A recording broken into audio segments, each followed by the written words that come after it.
Marcus Reed arrived at the glass tower on Wilshire Boulevard just after 9 on Monday morning, carrying a simple black folder and wearing an ordinary gray suit. Nothing about him suggested that he had the authority to approve a $15 billion investment. That was exactly how he wanted it. At 39, Marcus had learned that wealth could make people treat you differently.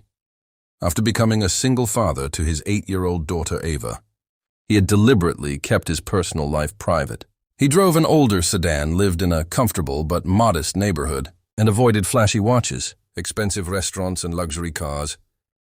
His daughter was the center of his world, and he wanted her to grow up understanding that money was a tool, not an identity that morning. Marcus was scheduled to meet Victoria Sterling, the CEO of Sterling Global Industries. Her company was negotiating a massive investment from Marcus's private family fund. The $15 billion commitment would allow Sterling Global to expand across the United States and launch several ambitious technology projects. Marcus had already reviewed the company's numbers. The business was profitable, but its leadership had become increasingly arrogant. Employees complained about management. Executives received enormous bonuses, and the CEO had developed a reputation for judging people by appearance. Marcus wanted to see that reputation for himself. He entered the reception area and politely approached the front desk. "I'm Marcus Reed. I have a meeting with Miss Sterling." The receptionist glanced at his appointment. "She's expecting you a few minutes later." Marcus was escorted upstairs. Victoria's office was enormous, overlooking downtown Los Angeles. She sat behind a polished desk, surrounded by awards and photographs of herself, shaking hands with politicians and celebrities. She barely looked up. "You're Marcus Reed?" "Yes." Victoria studied his inexpensive shoes. "I expected someone older." Marcus smiled politely. "I've been told that before."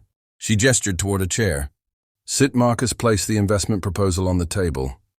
For nearly 20 minutes, he explained the funding structure, projected returns, and expansion strategy. Victoria listened impatiently, then her attention shifted to his appearance again.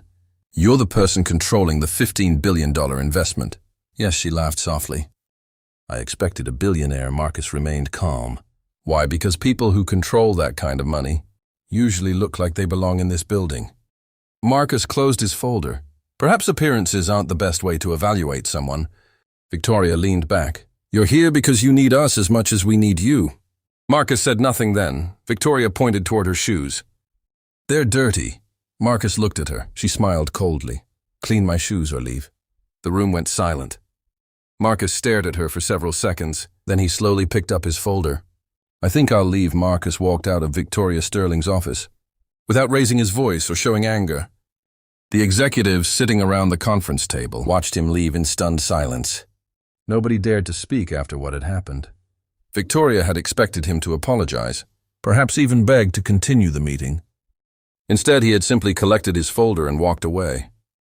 The elevator doors closed behind him. Marcus looked at his phone. There was a message from his daughter Ava. "Daddy, are you coming home early tonight?" Marcus smiled. "Yes." "I promised." Then he made another call. "Get me the investment team." Within minutes, Marcus was sitting inside his car outside the building. His chief financial officer answered. "Mr. Reed, cancel the $15 billion commitment to Sterling Global." There was silence, all of it. "Every dollar, are you sure?"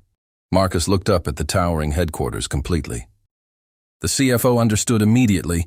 "We'll begin the withdrawal process inside Sterling Global." Victoria continued her meeting, completely unaware of what had just happened. 20 minutes later, her assistant rushed into the office. "Miss Sterling, we have a problem." Victoria frowned. "What?" "The Reed family fund has suspended the investment." Victoria laughed. "That's impossible." "The entire $15 billion commitment has been withdrawn." Her smile disappeared. "Call Marcus." They tried no answer again. Still nothing within hours. Sterling Global stock began falling. Banks that had approved expansion loans suddenly demanded additional guarantees. Suppliers became nervous. Several institutional investors postponed their commitments. The board called an emergency meeting. Victoria entered the conference room expecting support. Instead, she found 12 directors waiting silently. The chairman placed a document in front of her. "Do you understand what happened?" Victoria swallowed. Marcus Reed withdrew his investment. The chairman nodded. "And why?" Victoria said nothing. One director finally spoke. "Because you humiliated him." Victoria became defensive. He was just a man in a cheap suit. The room went completely silent. The chairman slowly leaned forward. That man controls the fund that was keeping our expansion alive. Victoria looked at the financial reports. The numbers were catastrophic. Without the $15 billion investment, 3 major projects would have to be cancelled. Thousands of planned jobs disappeared overnight.